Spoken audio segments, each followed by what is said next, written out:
Hello guys, welcome to Tanay media. আজকে চলে আসলাম আবার একটা নতুন ব্লগ ভিডিও নিয়ে। আজকে আমরা আসছি ইফতার করার জন্য। তো ইফতার পার্টিতে আসছিলাম টাঙ্গাইলের ভিক্টোরিয়া ফুড জোনে। সুন্দর একটা পরিবেশ এখানে। আমরা ইফতারির জন্য নিয়েছিলাম ইফতারের একটি প্যাকেজে ছিল অনেক কিছুই ছিল। দেখুন, দেখতে থাকুন।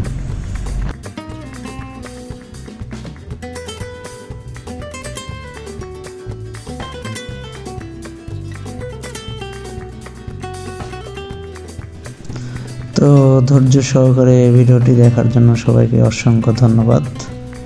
তো ভালো থাকবেন সবাই, আর ভিডিওটি ভালো লাগলে লাইক, কমেন্টস এবং শেয়ার করবেন।